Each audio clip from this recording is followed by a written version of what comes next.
जैसा कि आप जानते हैं कि प्रथम वर्ष के प्रश्न पत्र भारतीय संस्कृति के मूल आधार में महाकाव्यों में भी चर्चा है और महाकाव्यों को भारतीय संस्कृति का मूल आधार माना गया है।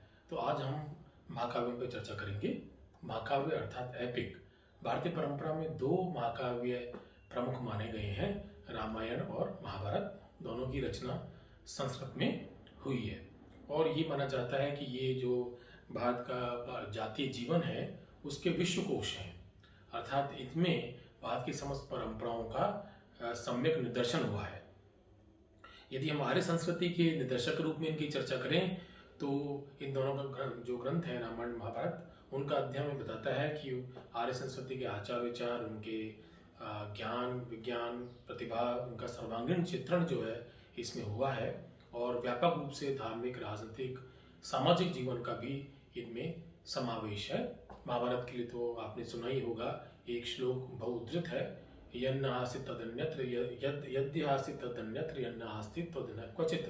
अर्थात यदि महाभारत में किसी चीज़ का उल्लेख है तो वो उस दुनिया में प्राप्त होती है, और यदि महाभारत में किसी का संदर्भ नहीं मिलता तो ये मान के चलना चाहिए कि वो इस सृष्टि में ही विद्यमान नहीं है। तो इस तरीके से रामायण और महाभारत दोनों की तुलना उस महासागर से की जा सकती है जिसमें अनेक नदियों का संगम होता है, अनेक परंपराओं का संगम होता है। और ये इसलिए भी बात कही जाती है क्योंकि दोनों ये रचनाएं आर्य और आर्यतर संस्कृतियों का संगम बनती हैं। जो विभिन्न परंपराएं थीं भारत की आर्य संस्कृति के समानांतर, उनको भी इनमें समावेशित किया गया। तो इस प्रकार ये दोनों ग्रंथ भारत की सांस्कृतिक एकता के भी परिचायक है। अब जो रामायण है वो महाभारत से पहले की रचना है और निसंदेह ये एक कालजयी और महानतम रचना है। यदि संस्कृत साहित्य परंपरा के अंदर वाल्मीकि को कवि कुलगुरु कहा गया है तो वो उस वाल्मीकि की रचना है। रामायण में वैदिक संस्कृति का संपूर्ण विकास हमें देखने को मिलता है और ये इस प्रकार लोकप्रिय रचना है कि इसको उपजीव्य काव्य भी कहा जाता है। उपजीव्य काव्य माने एक ऐसा काव्य जिसके आधार पे बाद में बहुत सारे ग्रंथ रचे गए।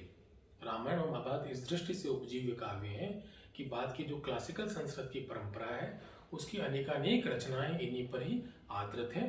इस दृष्टि से महाभारत जो है ज़्यादा समृद्ध है क्योंकि उसका कथा का कलेवर बड़ा है और उस पर आधारित क्लासिकल संस्कृत की रचनाएं ज़्यादा हैं। परंतु यदि हम देखें तो रामायण पर आधारित रचनाएं भी कोई कम नहीं है, जैसे कि कालिदास का रघुवंश है या भट्टी काव्य है या इनका कहना चाहिए कि भवभूति का उत्तर रामचरित है, महावीर चरित है, राजशेखर का प्रतिमा नाटक है, जानकी हरण है, अनर्ग राघव है, यह राजशेखर का ही बाल रामायण है, हनुमान नाटक है। इस तरह की बहुत सारी रचनाएं वो रामायण की कथा पे आधारित है। इसके अतिरिक्त एक और रोचक तथ्य है कि जब पूर्व मध्यकाल में भारत की मध्यकालीन आर्य भाषाओं का विकास हो रहा था और दक्षिण की 4 द्रविड़ भाषाओं का विकास हो रहा था, तो उनकी आरंभिक जो रचनाएं वो सब रामायण से प्रेरित है। इस दृष्टि से हम देखें तो कंबनकृत तमिल रामायण एक प्रारंभिक तमिल की रचना है और तेलुगु में द्विपादकृत रामायण भी प्रारंभिक रचना है। इसी प्रकार मलयालम में चीरामन की लिखी रामायणम रामचरितम माफ कीजिएगा तेलुगु की प्रारंभिक रचना है।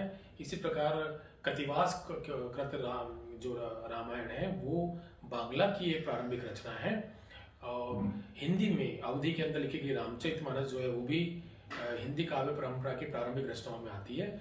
इसलिए इसी प्रकार उड़िया में बलराम दास की जो रचना है रामायण पर आधारित वो प्रारंभिक रचना है और मराठी की भावार्थ रामायण मराठी साहित्य परंपरा की प्रारंभिक रचना है। तो ये बड़ा रोचक तथ्य है कि जब भारतीय भाषा का विकास हो रहा था तो उनमें जो प्रारंभिक साहित्यिक रचना लिखी गई वो भी किसी न किसी रूप में रामायण से प्रेरित रही है। इसके अतिरिक्त भी मध्य एशिया जिसमें खोतान इत्यादि शामिल है, पूर्व एशिया जिसमें तिब्बत थाईलैंड इंडोनेशिया सम्मिलित है, हिंद चीन सम्मिलित है, उन समस्त स्थलों पर हमें रामायण की कथा के तत्व मिलते हैं या रामायण की कथा किसी न किसी रूप में विद्यमान मिलती है। रामायण की एक और विशेषता यह है कि जो प्राचीन भारत में दो मत थे, शैव और वैष्णव, उनमें जो मतांतर था उसका इसमें प्रत्याख्यान किया गया है या सामंजस्य बिठाने की कोशिश की गई है। राम जो है वो वैष्णव परंपरा के प्रतीक हैं, वो भगवान विष्णु के अवतार माने गए हैं, परंतु जो रामायण की रचना है उसमें कई स्थलों पे दिखाया गया है कि वो शिव भक्त हैं। रामायण के प्रारंभ भी शिव है, शिव की स्तुति से होता है। इसके अतिरिक्त रामेश्वरम में स्वयं राम जो है शिव की प्रतिष्ठा करते हैं और हनुमान को एकादश रुद्र का अवतार का माना जाता है। इस प्रकार जो कवि हैं, जो रामायण के रचनाकार हैं वाल्मीकि, उन्होंने सांप्रदायिक सामंजस्य भी इसमें बिठाने का प्रयत्न किया है, ऐसा निश्चित रूप से कह सकते हैं। अब रामायण की रचना के पीछे जो कथा है वो यह कहती है कि वाल्मीकि आदि कवि हैं, वो इस तरीके से कि क्रौंच पक्षियों को जब वो मिथुन कर रहे थे तब एक शिकारी ने मारा और द्रवित होकर के उनके मुंह से जो शिकारी के लिए शाप निकला वो काव्य रूप में निकला। और वहीं से ही उस जिस छंद की रचना हुई या वो जो पंक्तियां जिस छंद में वाल्मीकि ने कही, उसी में उन्होंने संपूर्ण रामायण की रचना कही। ऐसा माना जाता है, लोक मान्यता है कि स्वयं ब्रह्मा जो है प्रकट हुए और उन्होंने उनको प्रेरित किया कि अब इसी छंद में आप जो है रामायण की रचना करें। एक और कथा परंपरा में मिलती है कि वाल्मीकि ने जब वो कवि बन गए तो नारद से पूछा कि ऐसा कौन सा व्यक्तित्व है जो संपूर्ण हो और जो आचार विचार और पराक्रम में आदर्श माना जा सके। इस पर नारद ने उन्हें राम के चरित्र का सार सुनाया और वाल्मीकि ने निर्णय किया कि वो राम के चरित्र पर ही रचना करेंगे।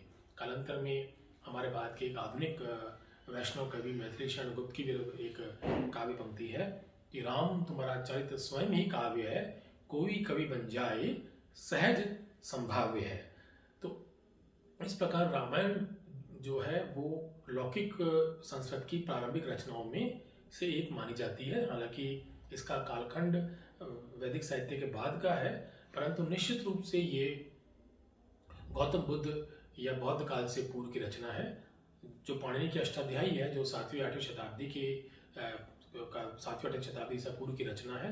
रामायण में के कई पात्र हमें उसमें प्राप्त होते हैं, परंतु रामायण का जो प्रणयन है वाल्मीकि द्वारा वो हम ये मान सकते हैं कि अष्टाध्यायी के बाद हुआ होगा, क्योंकि जिस संपूर्ण रूप में रामायण प्राप्त होती है वो उसके हमें सूत्र रूप अष्टाध्यायी उससे पहले नहीं मिलते हैं।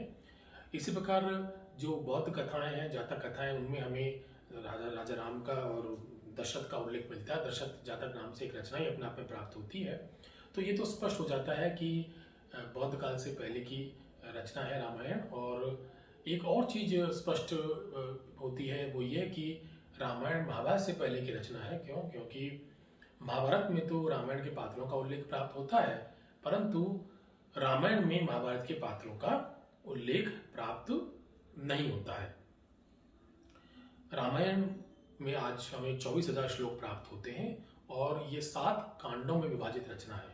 जो वैदिक की काव्य, जो माफ कीजिएगा, जो संस्कृत की काव्य परंपरा है वो जो महाकाव्यों के कुछ प्रतिमान स्थिर करती है, उसमें सर्गबद्ध रचना की बात की जाती है कि कम से कम उसमें 7 सर्ग या अध्याय होने चाहिए।